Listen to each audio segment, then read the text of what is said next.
Hey, our fellow Crotanas, and welcome back to the channel. I'm Cropivian. Today, I am ranking my top 10 episodes from Season 12 of Supernatural. So, without further ado, here are my 10 favorite episodes of Season 12. Number 10, Lily Sunder has some regrets. Angels are being ganked left and right. By who?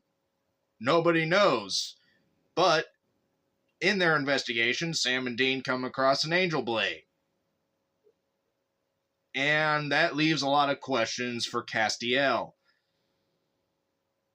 who also has lots of questions for a fellow angel as well. And everything ties back to a situation of a Nephilim, but it all turns out to be a lie. And this episode is the fact that it puts Angel square in the crosshairs of a character that wants revenge on them, and it's one of the few times where we see a human character, at first a human character, want revenge against the Angels. It's a really fascinating tale. And the fact that you also get to know a lot more of the twisted sense of the Angels, as if we didn't already know enough of that by now in Supernatural. But she is a very powerful character, and unfortunately this would be the one and only time where we get to see this character. Number 9, First Blood. Sam and Dean are in big trouble. Trouble that we have not really seen them in quite some time. Only this time, it's upped a little bit. The government has got them straight in their crosshairs, and this time, it seems like Sam and Dean are going down for good. Sam and Dean, the trick that they use to get out of this one, and then to see how they go through the forest with agents on their tail, is such an interesting and fascinating episode to just see how they work, and everything that John taught them and everything they've learned through the seasons just comes together in this one episode where they're truly at a point of, how the hell are we going to get out of this one? How are we going to Houdini our way out of this one? There's a price to pay at the end of the episode that doesn't get paid, but we do get our new death after this episode in Billy.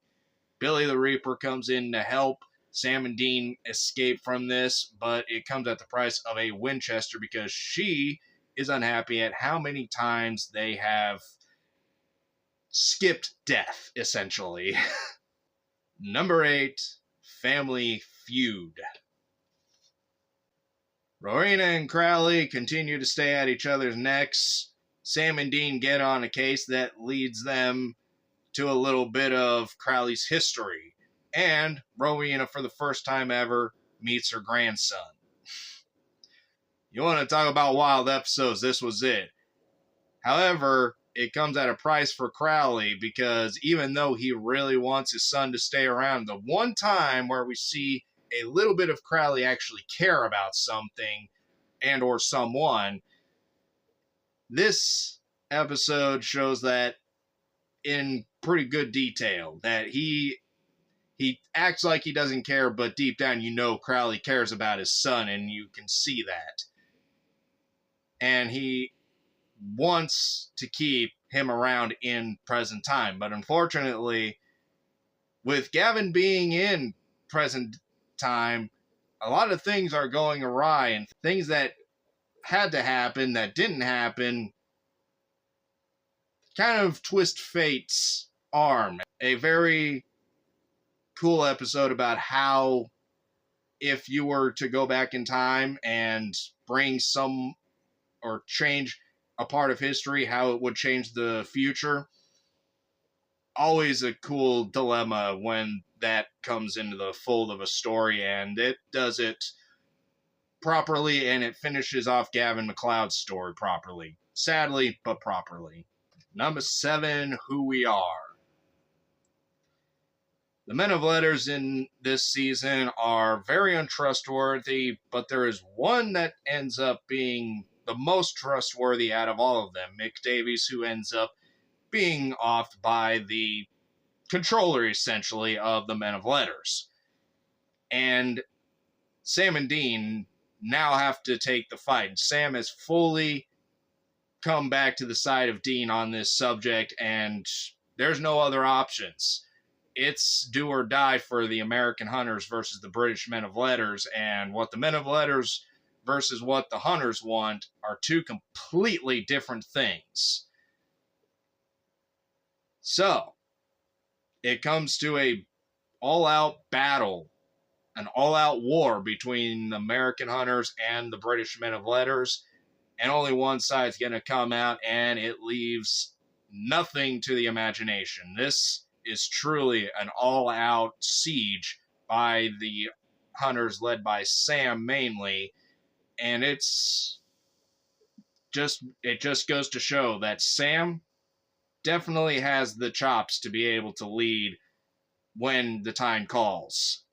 Number 6, the one you've been waiting for. I know I've been waiting for this one ever since the first episode where they featured these scumbags in Everybody Hates Hitler. I've been waiting for the day that the so-called spirit of one Hitler is trying to come back. Thankfully, Dean never gets tired of telling everybody that he's the one that ganked Hitler.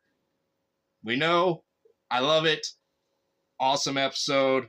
Wish it was my favorite episode out of this season, but unfortunately, there's one episode that definitely leaves the top spot open for my favorite episode. Number 5, regarding Dean. Like I've said before, it's always great to see Jensen Ackles be able to utilize his comedic chops. He has very good comedic chops as it is. And this one just shows it even more so.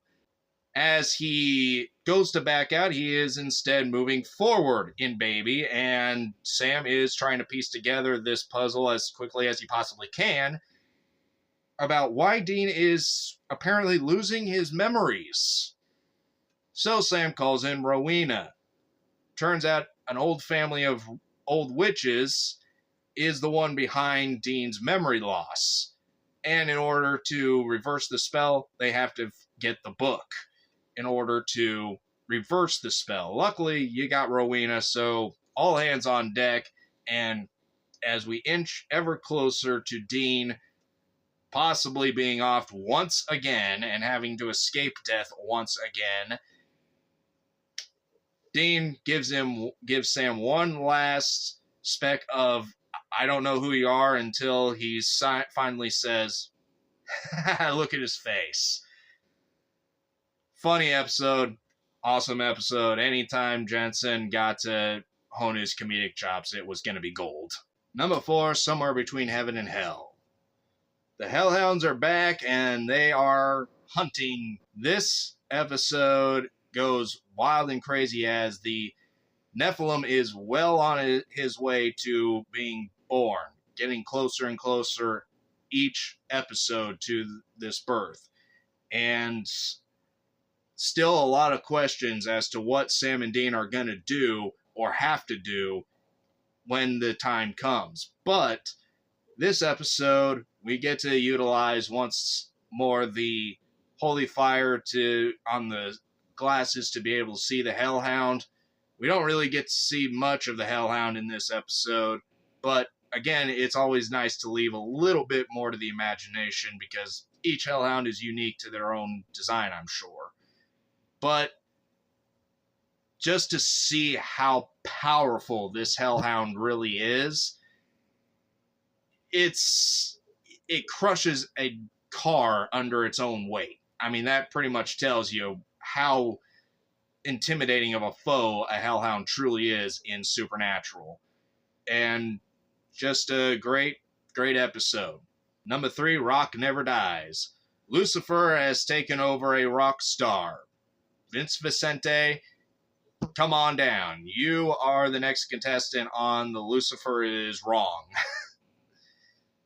This episode trying to get Sam and Dean and Castiel as well all in one rock show concert. And you have Crowley showing how devious he is in LA. Not too surprising there.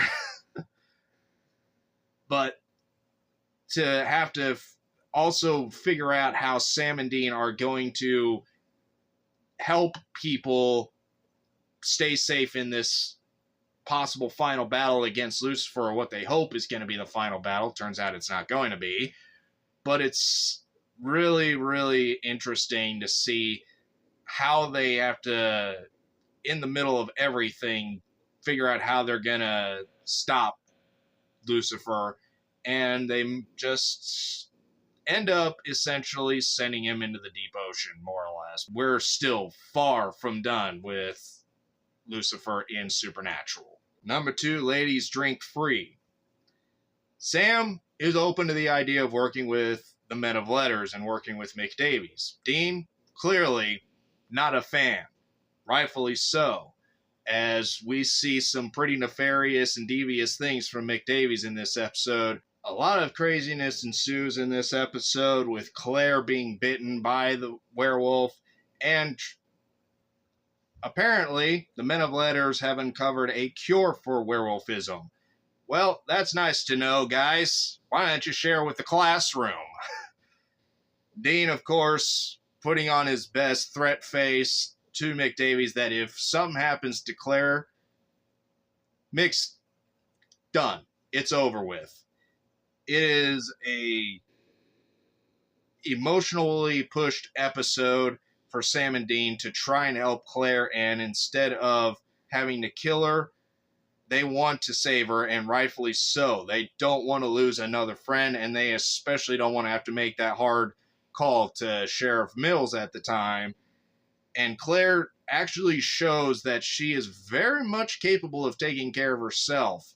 That character was a really strong character, and unfortunately wasn't seen enough, I feel, in Supernatural. But just a tough episode, and you really, really feel for Claire, who is just not doing too well.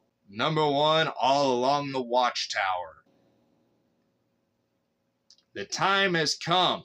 The Nephilim is arriving. This season finale would also introduce to us Apocalypse World. It was interesting to bring in the idea of a rip in time, essentially, and to see that it creates an opening to a portal to another realm or another world was really, really actually fascinating, and to see where it brings everybody to, bringing the apocalypse back in, the fight against Lucifer, the unknowing of what the Nephilim is capable of. It just throws in one big pot of what in the hell is gonna happen now. This feels like the biggest challenge that Sam and Dean are gonna face by far. And is this Nephilim gonna be more like Lucifer, or is there a possibility of it being good?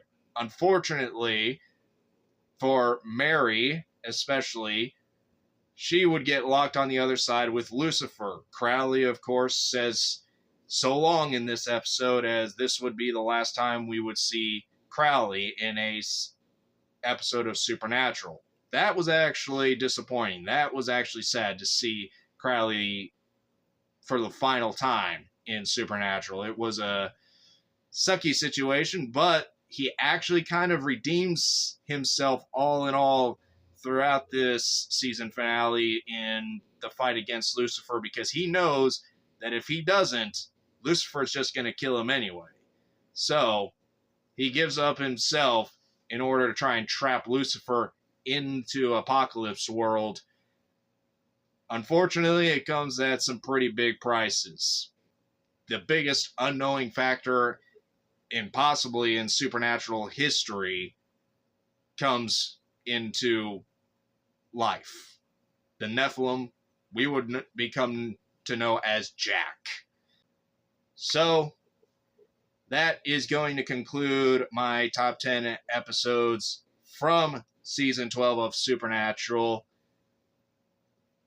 A lot of questions were left after this season, but a lot of important things moving forward would also be introduced and would occur in this season. So, I thank you all so much for watching. Always remember to imagine your dream, create your happiness, and live your life on the edge, and I will see you in that next episode. See ya.